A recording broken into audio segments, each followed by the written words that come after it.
What's going on, guys? Welcome to yet another setup video. Today we're setting up a green scooter snap deck available on cakemuscle.com. The board we're taking apart we actually used to learn dark slides. Maybe not learn dark slides, but it was the first dark slide I've done in a long time. Today we're taking your guys' questions from YouTube instead of from Instagram. We're switching it up. Let's start with the first question. This one is from John M. How long did it take to get your first 1,000 subscribers, and what made you start? I have no idea how long it took to get the first 1,000 subscribers, but I can tell you guys this: it was a completely different game when I started. This channel alone, Ninja Lifestyle, is only about 5.5 years old, and I started way before that. I actually started on Kickin' Wings YouTube account, and then we started one called Vegas Skating, and it was weird. I was really like scared to have my own YouTube. I don't know why. I always had this weird like Illuminati, like conspiracy theory, like I don't want, too much of my information to be online, which is ironic now because, you guys know fucking pretty much everything about me. My fucking job history and all kinds of shit. But it was definitely a different game back then to get your first 1,000, and I had kind of a head start on everything that I did because even when I started, I sort of had like a really popular web presence. Even on, like MySpace, I had, a presence on there, so I had an outlet to advertise videos to where they could have the potential to become viral. And we made viral videos before even Pop Shove It Late Flip. A lot of people like to quote me and they say like, oh, Pop Shove It Late Flip was your most popular video. And it's like we had videos much more popular than that one like years before. Fuck, guys, I'm out here sweating my goddamn dick off. Oh, it's 110 today. And here I am doing a setup video for you guys. Great. Just great. Dark slide board. This video will actually come out the day before you guys see this, so that'll be interesting. Next question. Flea Longcut says, how much did it cost to build your mini ramp? I get asked this a lot, and I pretty much never answer it. Oh, here we go.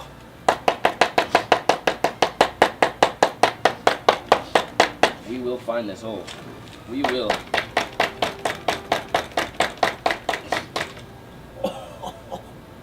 Oh, it went right through and got me. We got one hole. We got two holes.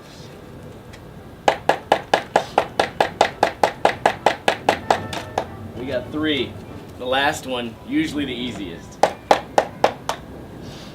There we go. So how much did it cost to build my mini ramp? When people ask this, I kind of feel like it doesn't matter what I say because number one, the prices of everything are going to change.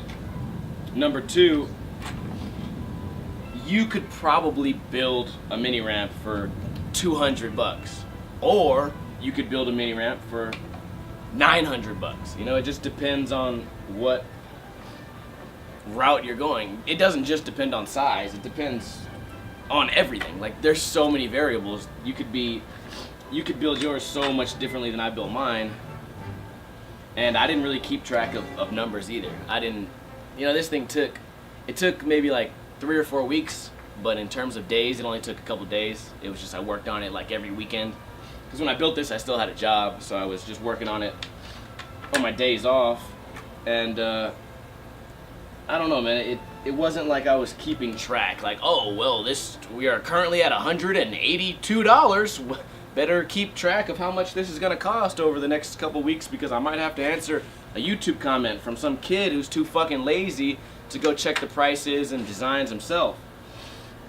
If you guys want to build a fucking mini ramp, I already know. If you're online asking questions like, how much did it cost to build your mini ramp? I already know that that's the personality trait of someone who's never going to build a fucking mini ramp. If you wanted to build it, you would already got out there, you would already fucking priced your materials and you'd already have some plans ready to go. You'd already be building.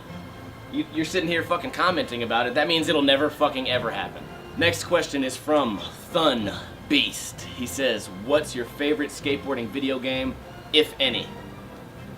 I played a lot of the Tony Hawk games, and they got weirder and weirder. I feel like we can all agree as time went on. I have not played like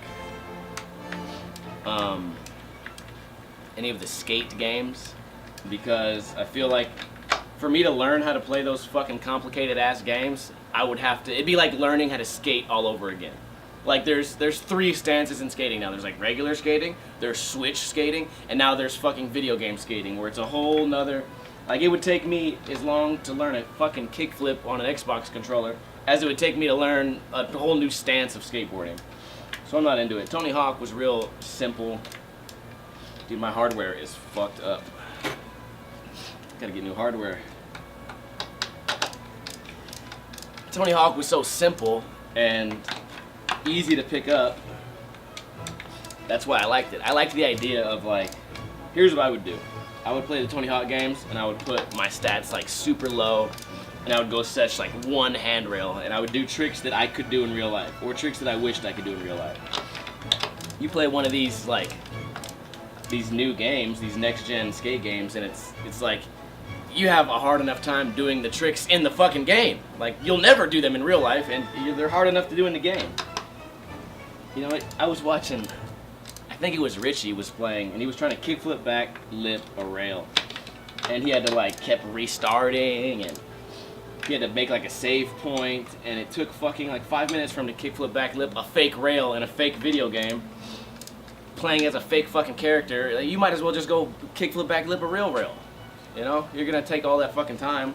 It's supposed to be like, video games are like your leisure time, your time to relax.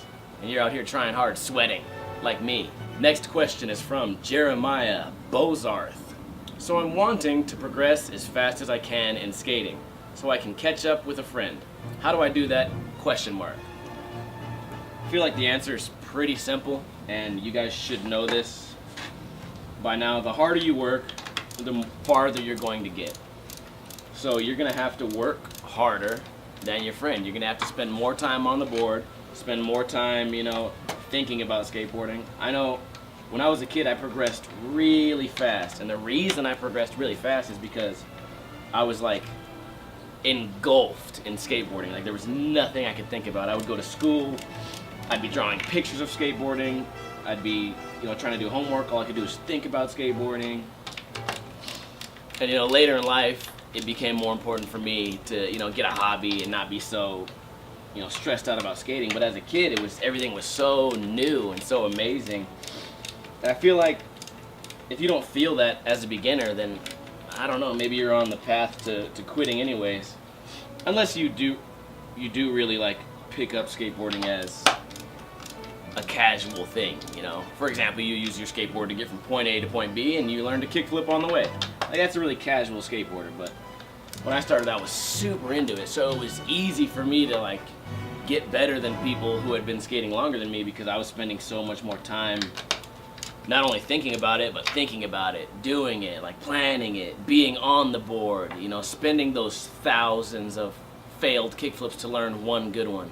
That's what you need to do. The deck is almost finished. We're gonna tighten a few more bolts, but the last question, Rigoberto Alanduana. I hope I said that right. I feel like a full-fledged Mexican right there. Were you ever dropped from a sponsor, and if so, who and why? I've been dropped from tons of sponsors, but one of the most dramatic stories was I was writing for a pretty popular skate shop. I would say it's probably one of the top 5 skate shops in America. It had like 5 or 6 locations at the time, so that was already a huge skate shop. And after I had been sponsored by there, I actually worked there. And I got kicked off the team while I worked there, I think. And it was really annoying. And for me as a kid, you know, I felt really disrespected. the way it worked was this, and I'm sure everyone involved would deny it, but this is exactly how it worked out. They told me the team was too full and I had to leave, but I was the only one on the team winning contests. I was winning every fucking contest I touched, so it's weird they would choose me. And I was kicked off by my manager, my work manager, who then became the team manager, which I always thought was retarded. You're here working to like improve sales and you write people's time schedules. Why the fuck are you also a team manager? They have two completely different roles, and I feel like they're almost like contradictory. If you're super good with numbers and writing schedules, you probably shouldn't be also the head of a team of skateboarders that actually do like physical tricks. I don't know, it was weird. But I was kicked off because the team was too full, and they kicked off the winningest, most contest fucking winning guy, and the most well known at the time, at least locally, which was me. There's no debating it. I'm not being like cocky. There was no fucking debating that I was number one at the time. And the team was too full, so I got kicked off. The next week, the shop manager's son, who was like 7, got put on the team. Weird, right? Yeah, I was really like disrespected by that. And I think as a kid, like I bitched about it a lot. And the manager tried to say like, oh yeah, that came straight from corporate. And I was like, I know the corporate guys. Like I emailed them and they said this has nothing, like, I don't know, man, I was extra salty.